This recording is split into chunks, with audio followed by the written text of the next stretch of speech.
better view of the beautiful pictures you're going to see.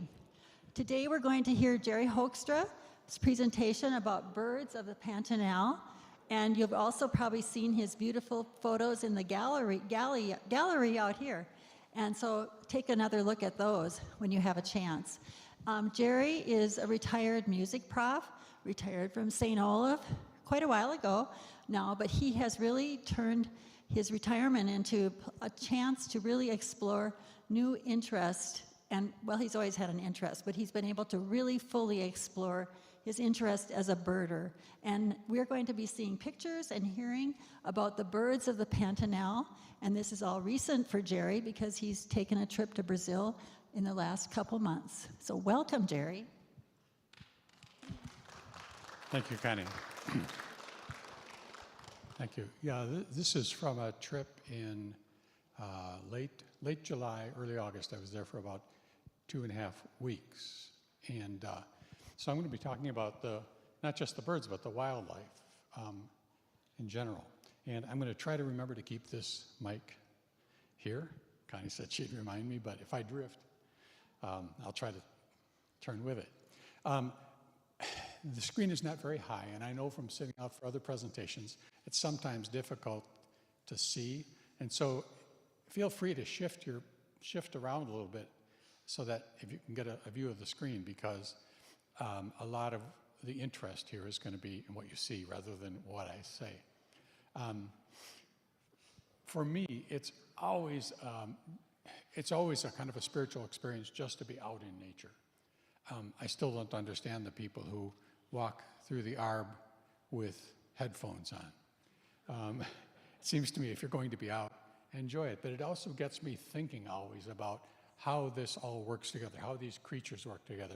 And that's true whether I'm in Brazil or Ecuador or the Carlton Arb or the prairie south of town, the Hoekstra Prairie. It's just always amazing to me. And the photography allows me to reflect on it more later. When I see the birds, I do a lot of insect photography too with a different lens. And just to see the intricacy of and the beauty of these things and think of how they evolved to fit their place in nature. And with the birds that you'll see and the other creatures, especially the birds, just to see the great variety of beaks and legs and shapes and sizes and how these all evolved, I guess, originally from dinosaurs, we think now, right? Dinosaurs with feathers. And so just a tremendous variety. Anyway, this is from a birding trip that I took. As I said, I went to 3 different areas: the Atlantic rainforest west of Sao Paulo, and then to the Pantanal and the Cerrado region. Cerrado is a very dry grassland, sort of desert-like, almost with shrubs, savanna. Northeast, near a town called Chapada dos Guimaraes. But I'm only going to talk about, I wouldn't have time to talk about all 3 of these. I hardly have time just to even talk about the Pantanal and the richness of that. So I probably have more photos than I'm going to be able to use. That's always a danger. But so I may end up going rapidly through some of them. But I wanted to give you a glimpse of some of the creatures there. And this isn't nearly all the photos I have either. I just selected a bunch. So, where's the Pantanal? That's a map of South America. And there you see Brazil. Huge country. And the Pantanal, whoops. I guess that's not going to. Anyway, the Pantanal right in the middle there, right in the middle of South America. And I'll talk a little bit about what it is. So again, there's Brazil, and it's the largest country in South America. It's the 5th largest country in the world, 7th most populous country, and it's home to 60% of the Amazon rainforest. And most of us know that because we hear about it in the news all the time. Amazon rainforest, the lungs of the planet, it's sometimes called, and we hear about the fires and the desecration that's taking place in the Amazon. And in fact, I think about 60% or more of Brazil is in a severe drought right now. And it's compounding itself as people destroy parts of the Amazon. The Amazon is kind of self-regenerating in terms of the moisture but it also sends much of the moisture to the rest of Brazil and other areas of South America. There are whole rivers of Brazil that have dried up, and where the people have to trek for miles and miles just to get water. And they're walking in these dry riverbeds that used to be flowing with water. But anyway, 60% of the Amazon rainforest is in Brazil, and that's this area up here in the north. And parts of it is Ecuador and Colombia also, of course. And so the first area I went to is down here near Sao Paulo, and that's more Atlantic rainforest. And then this area, the yellow area up here, is more desert, but that isn't the area I went to. You can't see this, but probably because it's too tiny, but this is the BirdLife International's data zone, and it shows a number of birds here, 1,816 birds, of which 258 are breeding endemics. Endemic means only found in that country. Now, since it's such a huge country, it's not surprising that would have such a large number. But it also shows then in this series of images the numbers that are extinct or extinct in the wild or globally threatened or the percentage threatened or critically endangered or whatever. And you can see that most of them are green, that is least concern, at least at this point, which is good. The red is the critically endangered, so, and that's 8% of that pie chart. So BirdLife International Statistics for comparison, Colombia has the most species of birds, 1871, of which 95 are endemic. But Colombia is a lot smaller. Peru, 1861, 139 are endemics.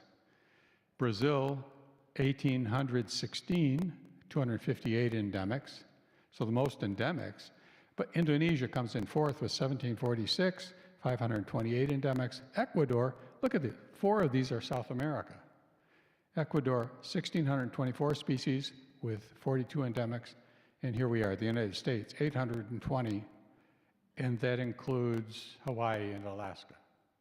So 820 species and 71 endemics. That gives you an idea of how rich these countries are in bird life and wildlife in general. One of the reasons, of course, is just the great variety of different biomes. And some of these birds occupy only a very small range, a certain elevation in the mountains, or a certain kind of habitat.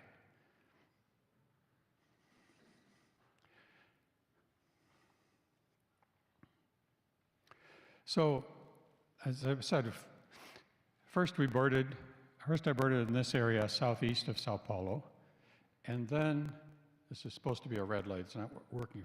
Did I turn it on? Maybe that's part of it. Yeah, anyway, it's not working. Then flew to Cuiabá. This is about a 2-hour flight. Cuiabá is at the north end of the Pantanal, and this area is the Pantanal. And these are, you can see the states. This is the state of Mato Grosso, which means, I think, dense forest. And then South Mato Grosso, Mato Grosso do Sul. The language, of course, is Portuguese. Here's a map of the Pantanal. So here's Cuiabá at the top. It shows this huge area of rivers.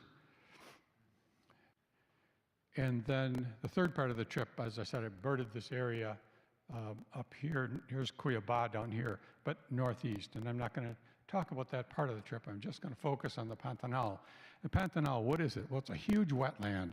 It's the world's largest wetland area. It's the world's largest flooded grassland. Much of it is savanna. Covers 54,000 to 75,000 square miles, depending on how you measure it.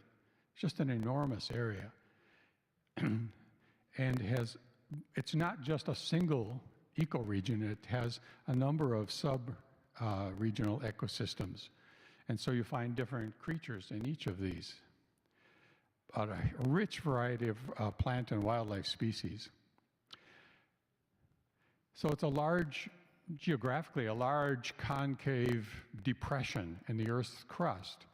And the average rainfall in that area is, well, at least in better years, around 52 inches.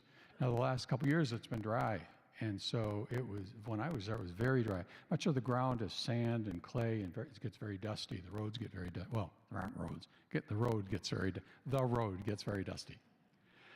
3 seasons. We had a young Brazilian guide who lived right in the city, right at the edge of the Pantanal, who joined us for that part of the trip. And he said, we have 3 seasons here. We have the flooding season, and that's November to March. That's where peak rainfall is in January. And 80% of this area floods, or should flood in a normal year. Then the receding season, when the water gradually drains down out of the Pantanal. And then the dry season, which is when I was there.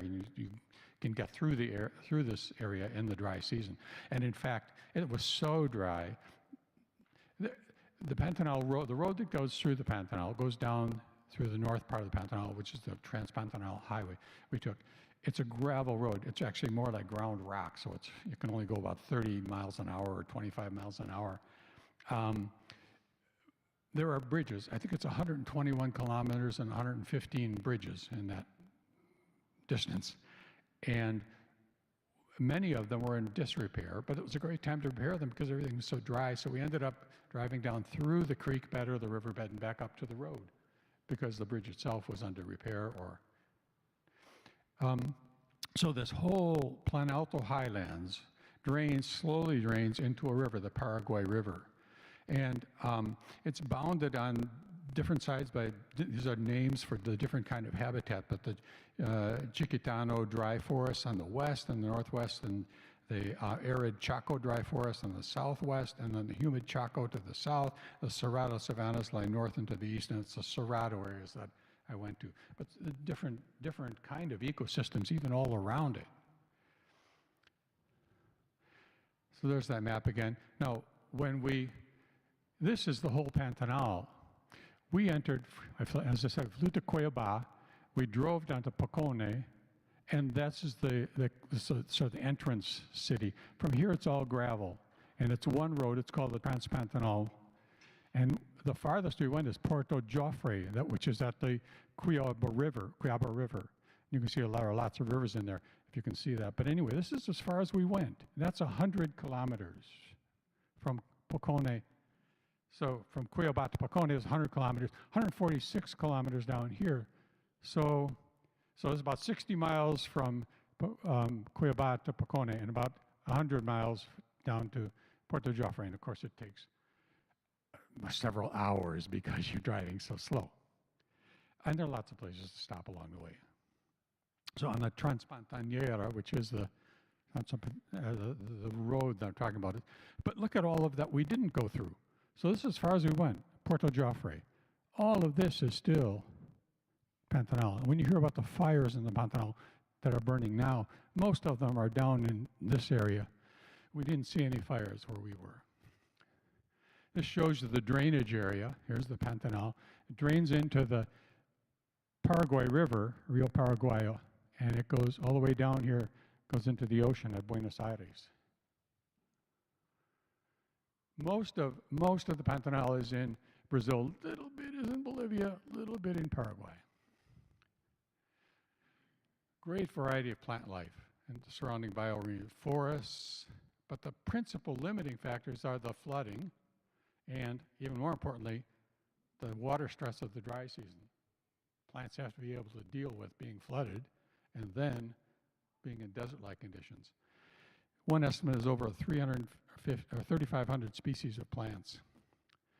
What about the fauna? 650 species of birds, 325 species of fish, more than 156 species of mammals, including one of the largest jaguar populations anywhere, 150 species of reptiles and amphibians, 1996 census, 10 million caimans, and over 9,000 subspecies of different invertebrates. I'm not sure who counted those. Birds, including 13 species of herons and egrets, of which you see some out in the lobby. I'll show you some more. 6 species of ibises and spoonbills. Ibises are water birds with long curved beaks. 5 species of kingfishers. 19 species of parrots, including 5 species of macaws. Oops. Anyway, yeah. So this is the friend from Rochester. It's a birding friend I traveled with and roomed with. His name is Gerry. He's got a life list of over 4,500 birds. And there are like, what, about 10,000 nationally, or all over the world, 9 to 10,000. So, yeah, he's traveled to quite a few places. My list is pretty meager. I'm only up to I was at 2,000 before the trip, and now I'm at 2,243. Not that numbers matter, but anyway. So I picked up 243 lifers on this trip. I'm going to divide let's see, I have until, okay. Mary wants to get to the pictures. So I'm going to divide the trip in entering the Pantanal along the Trans-Pantanal Road, and we took boats, small boats along the river. You'll see them, trip along the river. And, before we get there, we stayed at a lodge called the Happy Place Ranch.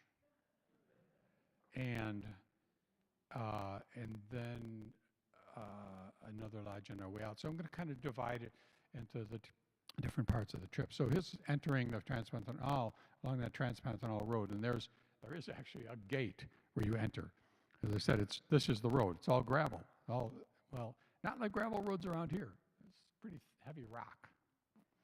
So this is my friend Gerry and me standing in front of that entrance. One of the birds I really wanted to see was called the red-legged Seriema. It's a long-legged bird, as you kind of see. It's standing up on a rock, but long reddish legs. It was pretty far away, so it's a terrible picture. But it was a bird I wanted to see more than anything. They run after their prey. They catch snakes and lizards and other things like that. They don't fly much. You could hear them calling in various places. That's the only view I got of the red-legged Seriema. The first bird I saw. It's all downhill after that. And the guide said, well, what do you want to see most? I said, the red-legged Seriema. A few miles later, there it was. But, as I said, not a very good view, not a very good photo. And one of the second bird we saw is the toucan, the toko toucan, which is a very striking bird with that huge beak. I'll show you some other photos of that later. But along the road, there were lots of little, and they were often very small, ponds, puddles, Some, the biggest one, some were as big as this whole sanctuary area. Some were a few larger, but a lot of them were much smaller, like from here to the windows, and maybe a circle or oval. And that's partly because it's been so dry. Well, the great thing about that is, of course, it concentrated all the bird life, and because that's where the food was. The fish and the snails and other kinds of creatures that the birds prey on. Some more. There's the rosary. It's one of those. If you go to the south of the U.S., Florida and Texas, you can see these birds there. In the back here, this is a southern lapwing, and in the front there is another bird you can see in the southern U.S., a snowy egret. But these are also resident of the Pantanal. And there you can see this area is pretty dried up where they're working. The spoonbill puts its bill down in the water, swings it back and forth, and filters out small invertebrates.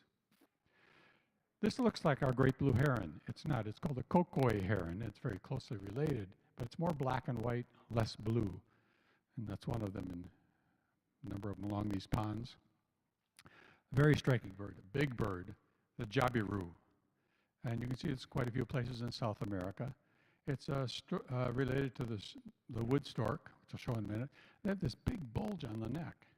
Well, this big bulge is kind of a water tank.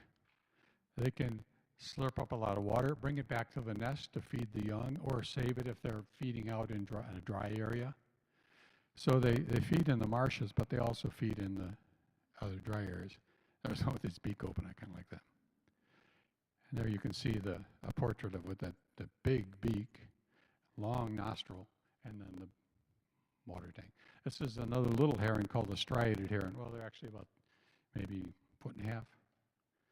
Looks a little bit like our green heron.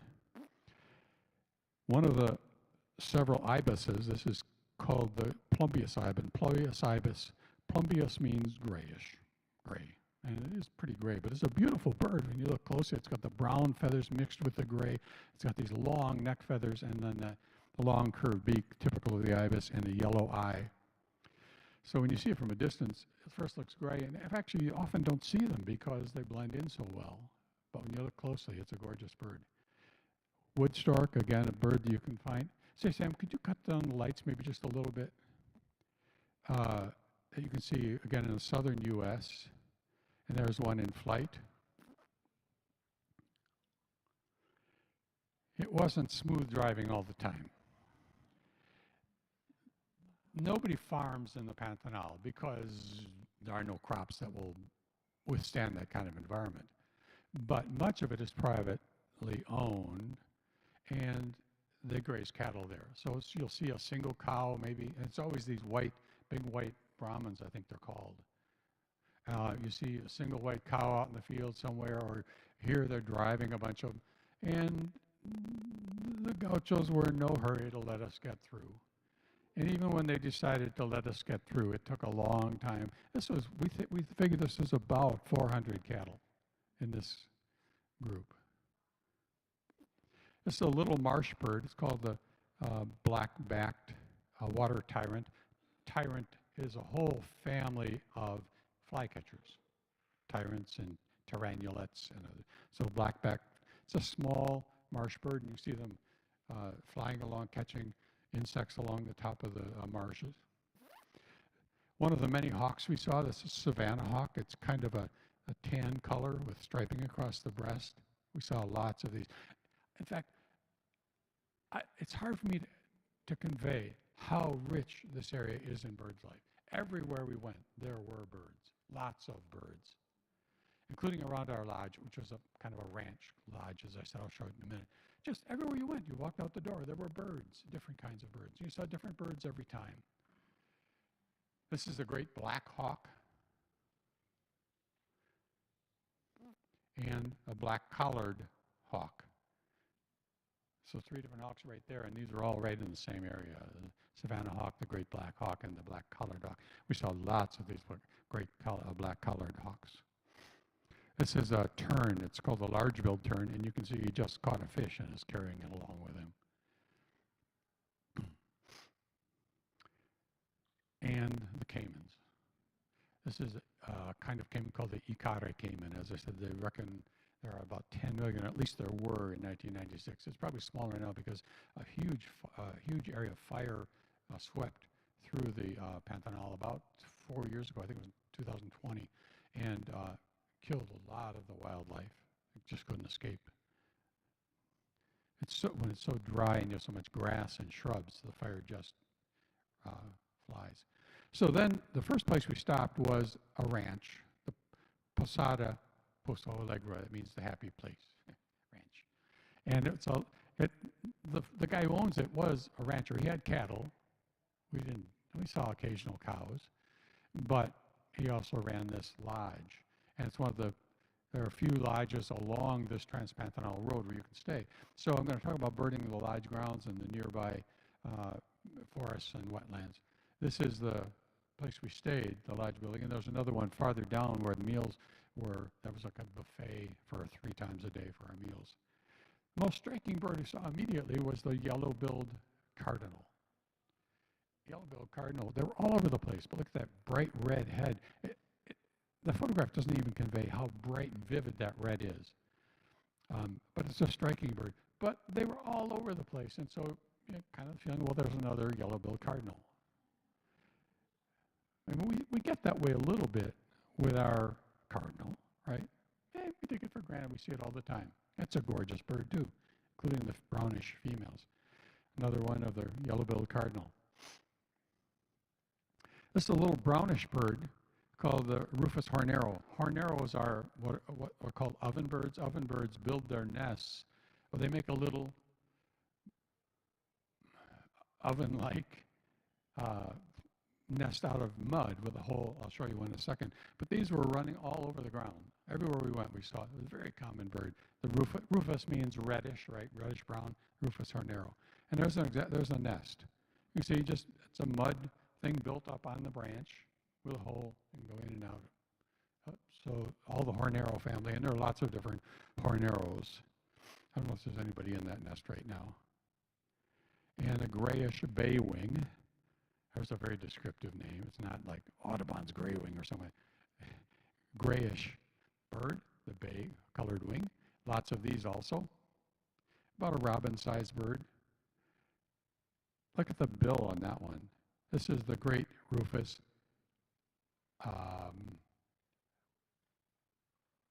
wood creeper. Wood creepers are like our little creeper. We have an American creeper, but they mostly feed up the trunk of the tree. But this one happens to be on the ground. He just worked his way up that tree, and they look for insects and spiders along the tree.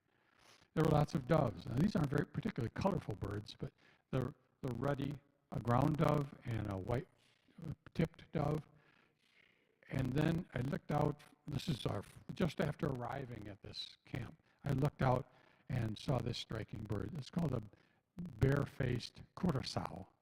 There are lots of birds in southern U.S. called curassows. They're big birds like this, almost like a chicken-sized bird with longer legs.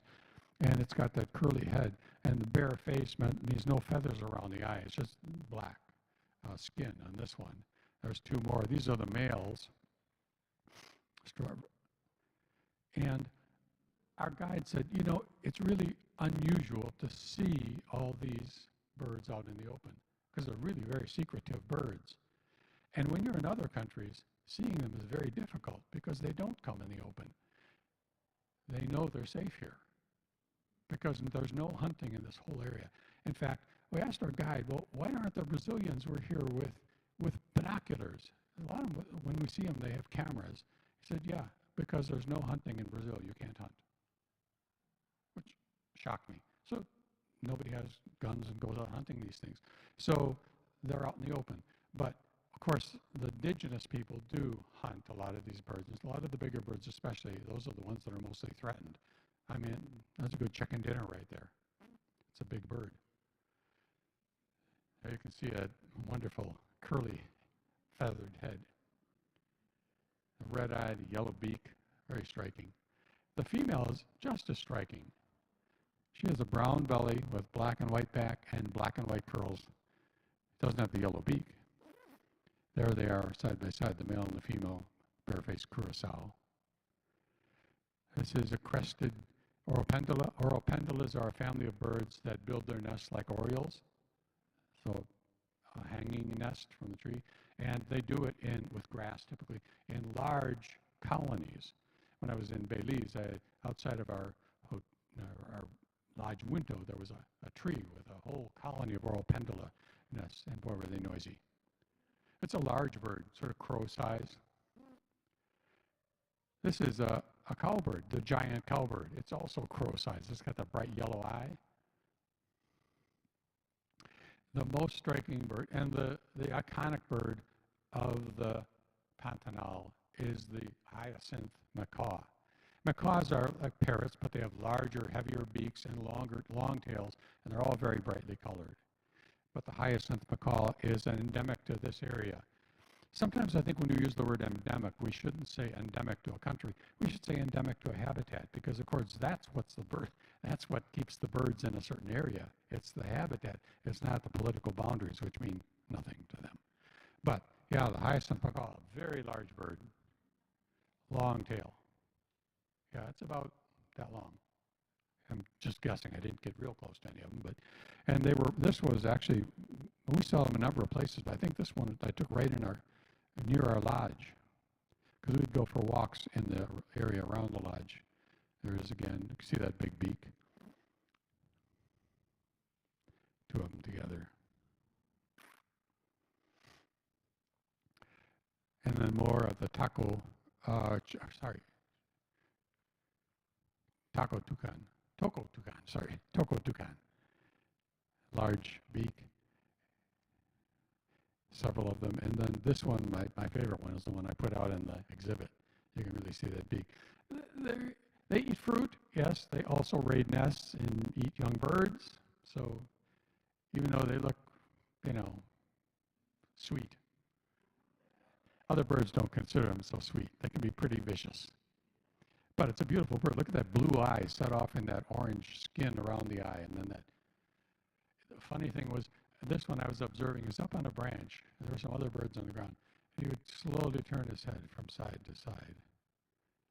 I should have done a video of it, but you can just imagine that big beak just kind of slowly turning from side to side as he gazed on the ground around him. It's probably that big, yeah. It's mostly air inside. It's constructed. It's like keratin, I think, but it's kind of like there's a framework inside their beaks, right? But it's not solid bone. Scaled pigeons and the chestnut-eared aracari. Aracaris are big toucan-like birds. There you can see the chestnut-eared in this one. A little owl called a ferruginous pygmy owl. This was right above our lodge. And then there were monkeys. These are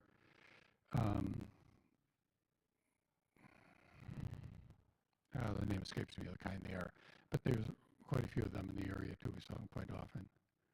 This was a mother with a young one, sort of showing them what to eat and how to eat. And this was the young one. There's an adult.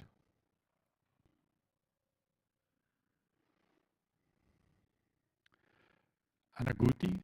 These are running, sometimes you'd see them running around the grounds. This is a larger relative of the guinea pig. They're about this big, a rodent. And a tegu. This is an Argentine black and white tegu. It's a big lizard. And we saw a lot of these too. The coati, it's a relative of the raccoon. And the tamandua, which is an anteater-like bird. Unfortunately, I didn't take my flash out, and so I had to try to take a picture. It's not a very good photo. Try to take a picture of these with the ambient light, and it was dark. It was after dinner. We'd start in the morning with a walk through the area often, which a lot of it was this dry grassland with these trees around, and the pink trees. This is the morning sun on these pink trees. These are tulip trees, or the pink epee trees. They're in bloom like this for about a week and a half, 2 weeks, and we were there just at the right time. And just to look out over the countryside and see huge areas of pink is really unusual, right? There's some more of them. That gives you an idea what the habitat around the lodge was like. And this one, I'm going to play this. We'd be greeted with the sound every morning. No, I guess we won't be greeted with the sound. I want to play the sound of the chachalakas. Let's see. Is that going to work? It's not working. Anyway. Chakalaka, chakalaka, chakalaka, chakalaka. Imagine that. Imagine 30 birds doing that at once. Chakalaka, chakalaka, chakalaka, chakalaka. It was just, the sound was just echoing with that. Don't worry about it, Sam. That's the only video I have, really. It's a terrible video anyway, but this is the bird. Chaco chakalaka. It's a big bird. Sometimes you see them on the ground, mostly up in the trees. Another one. Lots of chacalakas. They're different species in South America. This is the crested caracara. Caracara is a big hawk-like bird. Again, you can see these in Texas. There's some more caracaras, crested caracaras, and one in flight. This is the habitat, again, that we were walking through in the forest area. It was like dry forest with palms and various, so many different kinds of trees and plants. There's our guide, Lelis, standing in front of Gerry. He's always carried the tripod around. A tropical parula, a little oriole, a warbler. One of the hummingbirds. We didn't see a lot of hummingbirds here, but this is one of the hummingbirds we saw. Starthroat, long-billed starthroat. Some more hummingbirds. And this is one of those birds that goes up the tree, a wood creeper, but it's the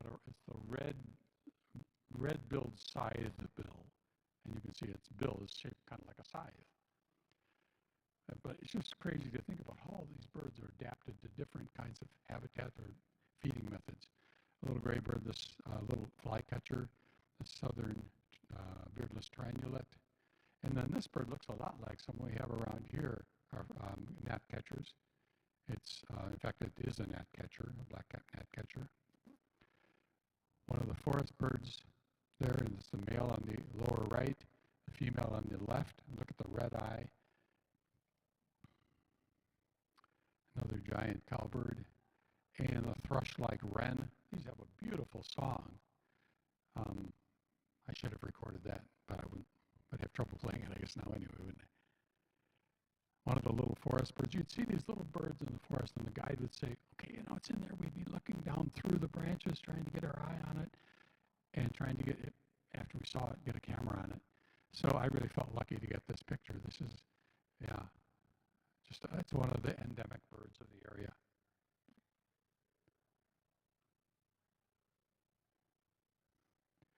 This is a bird. It's called a common potu. Talk about camouflage. Here's the bird. The great potu, sorry, not the common potu. And there are several different kinds of potus in South America, but you either see them on top of a post, like a fence post, or in a tree like this, and it's almost impossible to see. I always marvel that our guide can find some of these birds. But he knew the area that this one hung out in. So this is the great potu. It's larger than some of the other potus. A little woodpecker, a very colorful one, green-backed woodpecker, with some pinky bay trees in the background. Another one of the large birds, this is the chestnut-bellied guan. It's like a turkey-sized bird, longer neck, longer legs, of course. Another savanna hawk.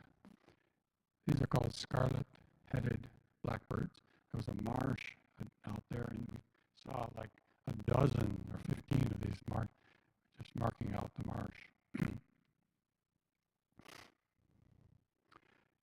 The variable oriole. Doesn't look like our Baltimore oriole.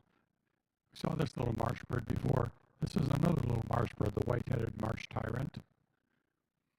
And there are a family of birds called the saltators. This is the saltator that you find in this area. I can't remember the black-back saltator. The greater thornbird, striking bird with reddish feathers and a yellow eye.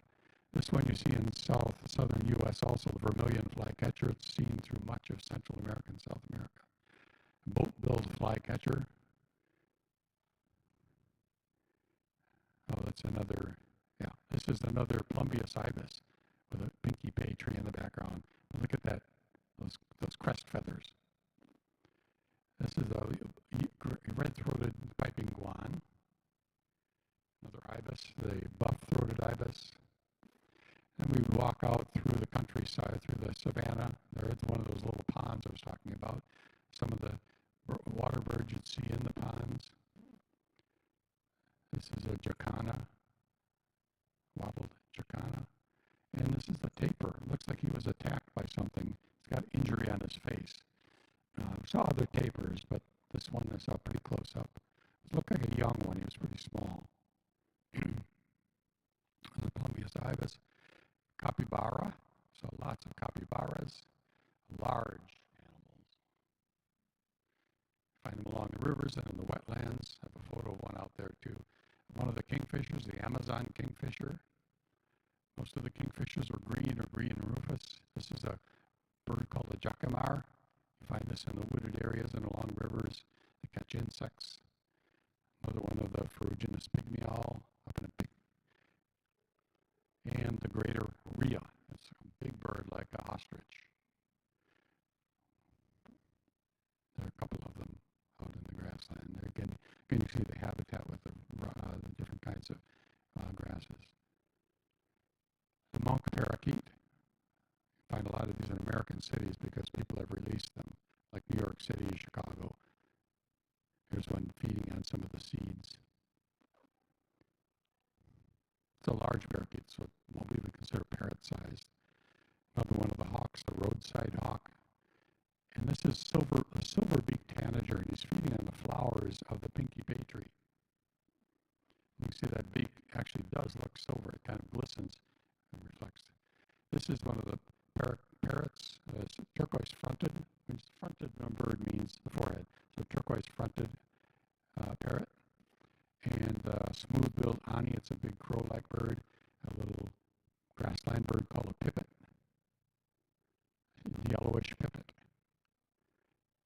It's an oriole-like bird called a troupial, orangeback troupial. One of the woodpeckers, the pale crowned woodpecker. It's a large woodpecker the size of a pileated. There's a pond we went to late afternoon just to see what would come in. We were in a hide, blind, looking out at this pond. A deer came in, probably a young marsh deer. This is a endangered type of deer found in the Pantanal. A colored peccary came in, another agouti, and several. This is a sun grebe, and these are beautiful when they spread their wings. He was just stretching out his wing there. And then there are lots of little birds in South America, little or big, of this family. But they're very shy birds. But it just would tell you, our guide said, this shows you how dry everything is. They have to come out into the open where they're risking their life to get water. Forest falcon, the collared forest falcon, and then the setting sun in the evening. Oh, the river. So we went down to the Porto Joffre. Remember, all that road ends at the river, the Porto Joffre. And there's not much of a town there, but there is a lodge we could stay in. And these are all capybaras grazing out on the lawn of the lodge. Then we got in a boat early in the morning. When you're on a birding trip, breakfast is typically 5 or 5:30. So you get up 4:30. One reason among others that Mary doesn't go with me. So we're out on the river, the Cuiabá River, and we took this up into some smaller rivers, and we're looking for jaguars. Looked up in the sky, there are some spoonbills flying by. This is a squirrel cuckoo along the shore, along the branches. Another heron. This is another kind of heron called the rufous tiger heron. Anhinga. There's an anhinga with his dinner, breakfast, I guess. Took a while for him to get that one down. So this gives you an idea of the kind of boat we're on. Small little motorboat, and the guides who were driving the boat, they'd be out every day, and they knew where to find these. In fact, the naturalists in the area know all of these jaguars. There are about 400 in the area. They know them individually. They can be told apart by their spots or injuries on their face or whatever from fights. But some other birds we saw along the shore, ringed kingfisher, and the green rufous kingfisher, pygmy kingfisher. This is just a little guy about this big along the shore. Terns flying over, great blackhawk, another ani, the greater ani. This is another jacamar, and you can see he's got a big insect in his beak. This is that jacana, hawk flying over, black-fronted nunbird, capybara, and then finally we saw the jaguar. They wander along the shore, and they're looking for prey. Their prey, the caimans. That's mostly what they get. And once in a while they come in the open. And these boat drivers are just, ours was wonderful especially. What they do is they speed along the river, and they keep in touch with each other, because there are about maybe a dozen boats on the river near there. Keep in touch with it. One spot's one, all the boats go to that. And they ram their front of the boat into the reeds so the boat doesn't float. They turn the motor off. And then they look for the boat, and they kind of anticipate where the jaguar is going to appear along the shore. The jaguars ignore the boats, ignore the people. There you see some of the boats that were in a smaller tributary here. You can see the boat just jammed into the reeds so it holds still. People are looking for it to appear, for one to appear. We figure we had 6 different sightings, but we saw probably 4 different jaguars in the time we were there.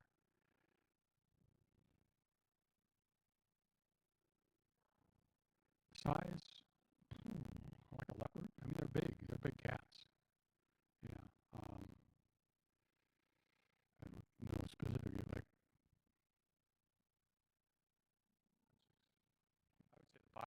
6 feet long and then a tail, right? So, yeah, big. Sometime when you get a chance, just Google jaguar attacking caiman. And there's a National Geographic video, a very short video. In fact, I have it on here. I just probably shouldn't take time to show it. I think we're approaching the end, right? But it shows a jaguar jumping into the river. And I'm sure it's in the Pantanal. That's where we, and grabbing a huge caiman and lugging it out of the water. So a lot of their prey is these caimans. Some of the water birds, like this is the black crowned night heron, along the shore, when all of a sudden you'd see, these birds are pretty secret, they're night herons, right? So they would rest in the trees. All of a sudden you start seeing these birds flying out of the trees along the river. You knew a jaguar was coming along. So there are some of the young ones just flying up out of their roosts. This is another heron called the boat-billed heron. You can see that huge, wide bill. That's why it's called boat-billed, I guess. See? There's one in flight. And giant river otters. We saw them. One had a fish, and he took it into these reeds. And I wanted to get a photo of meeting this fish, but he would always duck down behind the reeds. I could never get the photo of meeting the fish. And it turns. This is our way back out. The pied plover, and then these birds also you can see along the Florida coast and the Alabama coast, Texas coast, skimmers, black skimmers. They skim the water with that beak and just catch fish along the surface. This is one of our other, it's called a hotel. It was really more like a lodge. But there you can see, this is a feeder. Those are all those yellow-billed cardinals.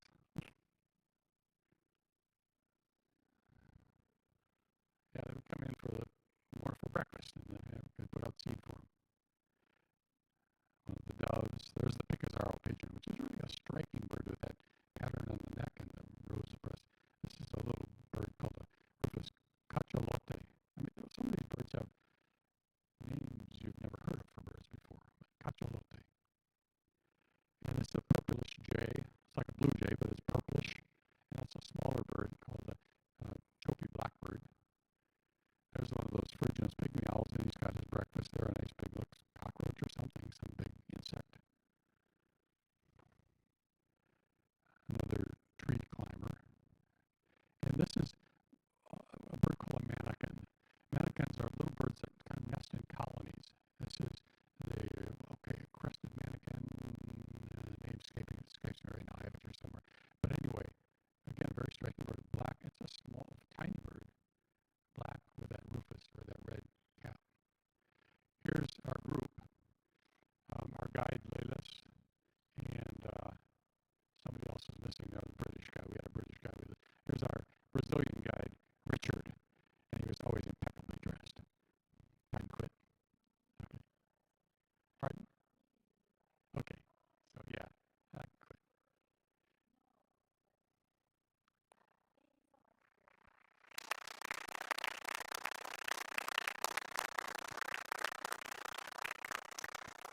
So this was sponsored by the Creation Care Team, and we are so happy that Gerry could share his beautiful photography, and we could see more of this beautiful creation that God has given us, all the color and so much. So thank you, Gerry. It was great. I didn't put up a Brazil album yet, but if you ever want to see more of my photos, I have a website on flickr.com. If you just put my name in the search bar, you'll come up with my albums. And so you can see more of